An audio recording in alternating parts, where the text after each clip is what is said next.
Hello बच्चों, नमस्कार। स्वागत है आपका आपके अपने चैनल मीना मैम साइंस में। यदि अभी तक आपने चैनल को सब्सक्राइब नहीं किया है तो जल्दी फटाफट चैनल को सब्सक्राइब करें। और हम पढ़ेंगे सबसे पहले क्लास 10th के टॉपिक्स के बारे में। क्लास 10th हम शुरुआत से शुरू करेंगे। फर्स्ट चैप्टर पढ़ेंगे।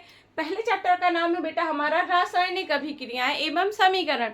तो रासायनिक अभिक्रियाएं क्या होती है? क्लास 9th में हमने भौतिक परिवर्तन और रासायनिक परिवर्तन के बारे में पढ़ा था। भौतिक परिवर्तन जो हमें सामने से दिखाई देते हैं, हमारी आंखों से दिखाई देते हैं और इसमें किसी नए पदार्थ का निर्माण नहीं होता, वो भौतिक परिवर्तन कहलाते हैं। और वे परिवर्तन जिनमें किसी नए पदार्थ का निर्माण होता है जो हमें दिखाई नहीं देते हैं और एक नया पदार्थ बनता है। दो अभिकारक मिलकर एक नया पदार्थ बना लेते हैं। इस प्रकार के परिवर्तन को हम कहते हैं रासायनिक परिवर्तन। तो रासायनिक परिवर्तन हमने पढ़ा, जैसे कि सांस लेना, अंगूर का उसमें बदलना, अंगूर का किण्वन होना, इस तरह की जो अभिक्रियाएं हैं, रासायनिक अभिक्रियाएं, लोहे में जंग लगना, ये सारी रासायनिक अभिक्रियाओं के उदाहरण हैं। तो रासायनिक अभिक्रिया को समीकरण के रूप में लिखना रासायनिक समीकरण कहलाता है। इस किसी भी रासायनिक समीकरण को जब हम लिखते हैं तो किसी भी दो अभिकारक मिलकर, जैसे एक ए है, ए प्लस बी, ये आपस में मिलकर कोई अभिक्रिया कर रहे हैं तो ए प्लस बी मिलकर बनाएंगे सी। तो ये ए एक अभिकारक है, बी एक अभिकारक है और इन्होंने एक उत्पाद का निर्माण कर दिया, तो हम इसे कहेंगे रासायनिक अभिक्रिया। इसको हम क्या कहेंगे बेटा? उत्पाद। सॉरी, इसको हम कहेंगे अभिकारक। क्या कहेंगे? अभिकारक कहेंगे हम। किसी भी कोई भी समीकरण, कोई भी इक्वेशन जो आप देखते हो उसमें जो लेफ्ट साइड जो लिखा होता है वो अभिकारक होते हैं, क्रियाकारक होते हैं, और जो राइट साइड होते हैं वो क्या कहलाते हैं? वो उत्पाद कहलाते हैं। रासायनिक समीकरण को हमेशा एक तीर के चिन्ह द्वारा प्रदर्शित किया जाता है। इसका मतलब होता है अभिक्रिया जो है वो अग्र दिशा में आगे की ओर बढ़ रही है। तो ठीक है, कभी आपसे पूछा जाए कि अभिकारक क्या होता है, और ये पूछे ही जाते हैं, जो आपके 1-2 नंबर के क्वेश्चन होते हैं वो यही बनते हैं कि अभिकारक से आप क्या समझते हैं या उत्पाद क्या होते हैं।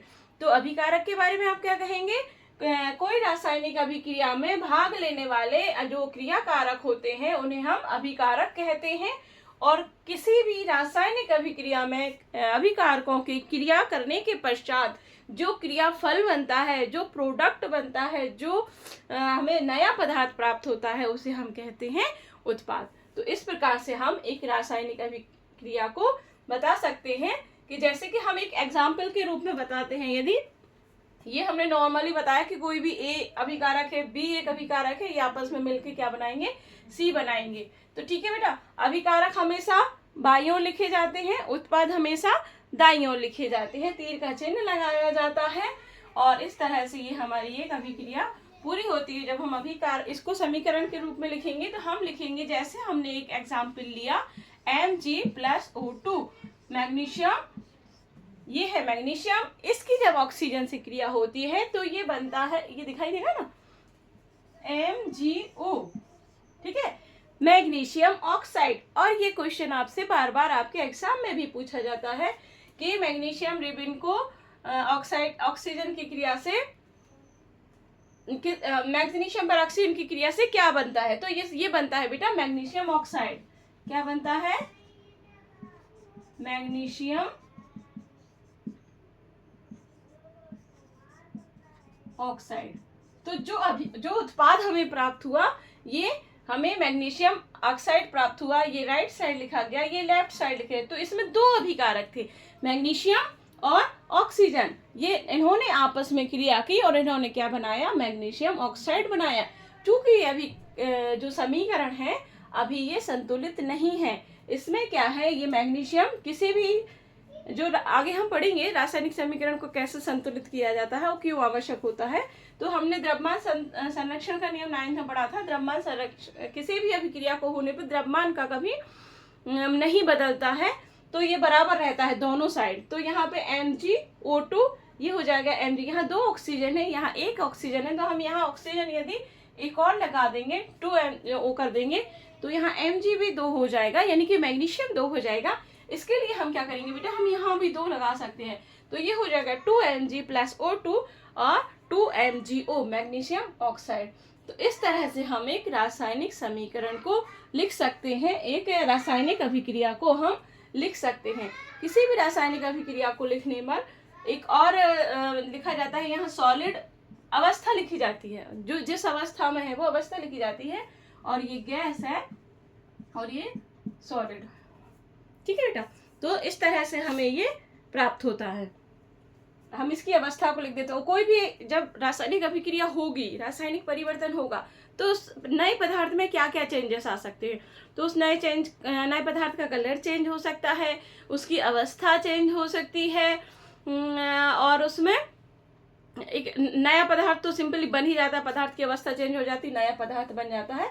तो इस प्रकार से उसमें परिवर्तन आते हैं। तो इन अभिक्रियाओं को हम कहेंगे रासायनिक अभिक्रियाएं, और इस समीकरण को हम कहेंगे बेटा रासायनिक समीकरण। आगे हम पढ़ेंगे कि रासायनिक अभिक्रियाएं कितने प्रकार की होती हैं। तो रासायनिक अभिक्रियाएं 4 प्रकार की होती हैं। हम नॉर्मली यहाँ उनके नाम पढ़ लेते हैं केवल।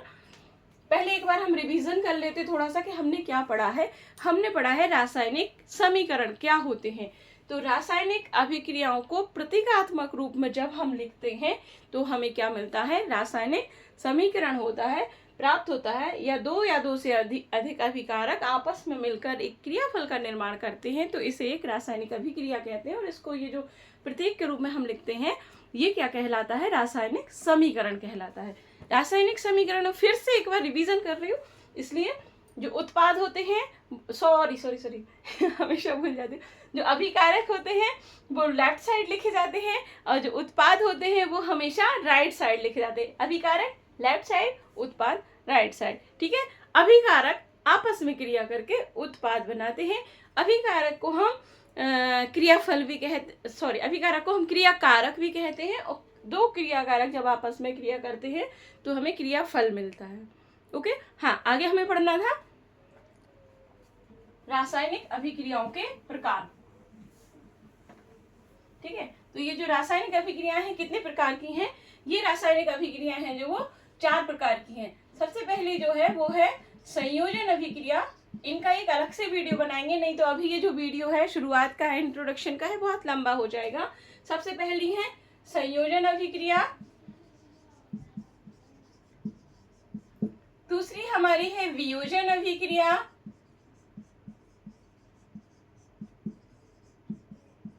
वियोजन अभिक्रिया, है ना बेटा। 4 प्रकार की होती हैं ये। तीसरी है आपकी, और यही आता है इस चैप्टर से, यही आएगा जो पढ़ाया जाएगा, सिर्फ वही आएगा। बहुत ज़्यादा के चक्कर में हम नहीं पढ़ रहे हैं। हम स्कूल, सरकारी स्कूल या हिंदी मीडियम के जो बच्चे हैं उनके लिए ये चीज़ें करा रहे हैं, ताकि वो कुछ बच्चे जो होते हैं जहाँ या स्कूल नहीं पहुँच पाते, कम पहुँच पाते, कुछ समस्या होती है, वो जो एथेंटिक है जो आपके एग्जाम में आना ही है, लगभग चेंज हो के आते हैं क्वेश्चन, तो उस तरह से आप पढ़ेंगे बेटा तो बहुत अच्छा आप इसमें स्कोर कर जाएंगे। वियोजन अभिक्रिया, संयोजन अभिक्रिया, वियोजन अभिक्रिया,